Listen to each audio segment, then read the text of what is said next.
Every day, Americans are bombarded with hundreds of messages suggesting that the good life is attainable through the goods life by making lots of money and spending it on products that claim to make us happy, loved, and esteemed.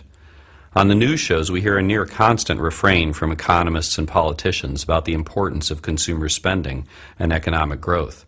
And around $150 billion are spent most years to embed consumer messages in every conceivable space, from TV shows and websites to public bathrooms and escalator handrails.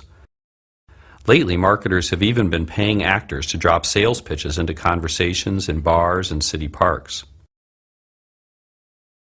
But commercialization and consumerism also reach deeper, worming their way into people's psyches and encouraging them to organize their lives around higher salaries and owning more stuff.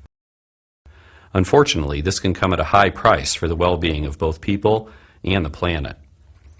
Research consistently shows that the more that people value materialistic aspirations and goals, the lower their happiness and life satisfaction, and the fewer pleasant emotions they experience day to day.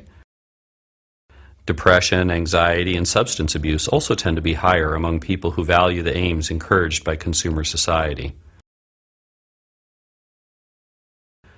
Strong materialistic values also influence our social relationships and thereby affect other people's well-being. Scientists have found that materialistic values and pro-social values are like a seesaw. As materialistic values go up, pro-social values tend to go down.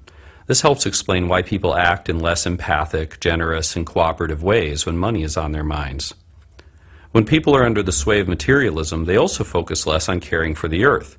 The same type of seesaw is at work here. As materialistic values go up, concern for nature tends to go down.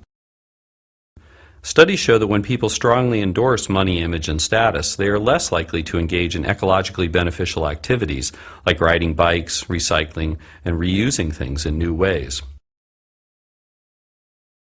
Clearly, if we hope to have a happier, more socially just, and more ecologically sustainable world, then we need to develop ways to diminish the power of materialistic values in our personal lives and in society. Two basic principles for change can help frame the way forward. First, we need to understand what causes people to prioritize materialistic values. For instance, studies show that people focus more on material things when they feel insecure.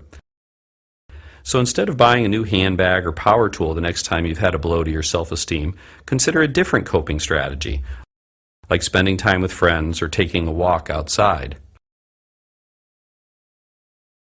Scientists also know that the more that people are exposed to the media, the more they prioritize materialistic values.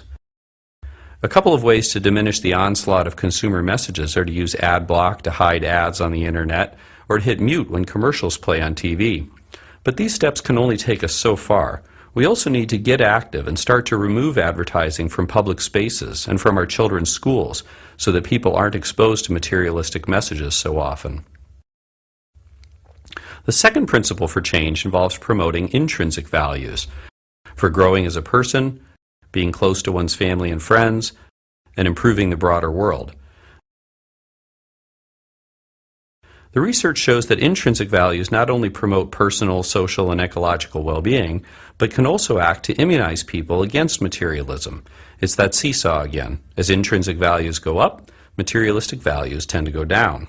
So part of the trick is to build a life that expresses your intrinsic values. That might involve spending more time with people you care about, finding meaningful work, even if it pays less, and taking part in volunteer opportunities for causes you care about. But again, changing our lifestyles is not enough. We also need to advocate for policies that promote intrinsic values.